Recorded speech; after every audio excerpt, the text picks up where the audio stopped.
The question is, do I actually need schema markup for AI visibility, or is it just another buzzword right now?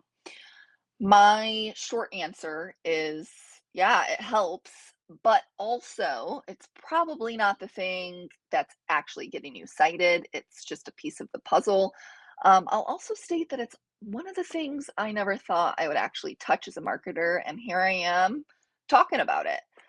What schema actually is, it's structured data. It has bits of code that tell search and AI engines what your content is. So examples of this is an FAQ, or this is the author, this is a definition, or this is a product.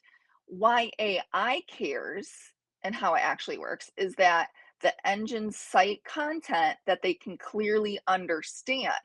But what most people get wrong about this is that the AI engines mostly read your visible text, not the schema code itself. So it's not the fact that schema is what the LLM reads and it's a cheat sheet and it skips all of the other work. That's a myth. Where schema actually helps is the fact that it's been a Google thing for years.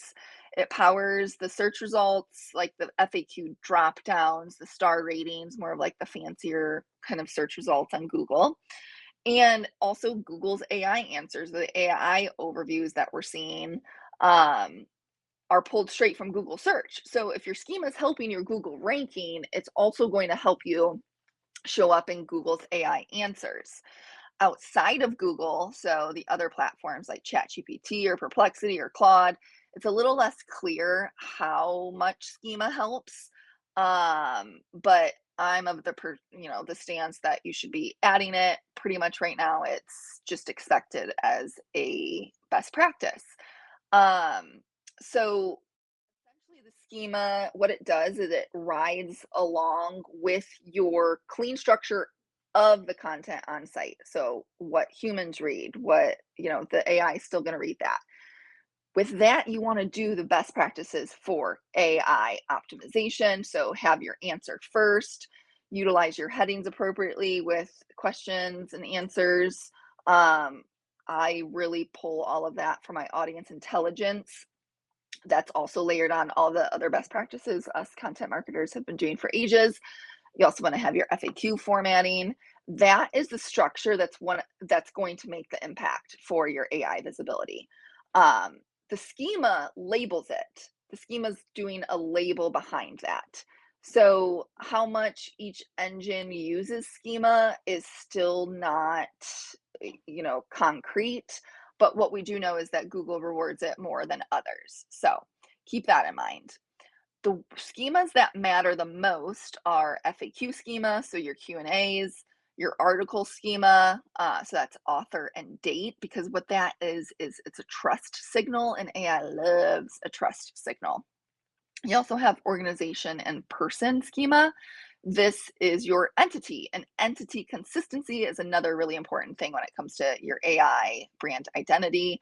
And then we also have our product and service schema that you want to have. The catch is that your schema has to match what's actually on the page. So what I said of, the what humans read and your AI optimized content, your schema must match that. You can't just do schema and think that it's going to help you because you don't have time to redo the copy and get it approved for the page. So the takeaway that you really should have is that schema is not going to save bad content. If what you have on the page is weak in terms of AI optimization, your schema is not going to be your savior. But for good content, it's the difference between AI guessing what your page is and knowing for sure because schema labels it. But the answer for structure underneath is really what is going to do the heavy lifting for the LLM. Uh, and like I already said, it's expected basically now that you're doing schema if you're following best practices. The wonderful part is that you don't have to hand code it yourself. There's tons of plugins and tools that generate it for you, or if you have your own AI project or Claude Code or something, it can help out. So in closing, the bottom line is make sure you do your general structure first, have your site optimized, have your content on the site optimized, add the schema on top of that. And also, don't let anyone try to sell you that schema is some magic citation button, because it's not. It's a signal, it's not a shortcut.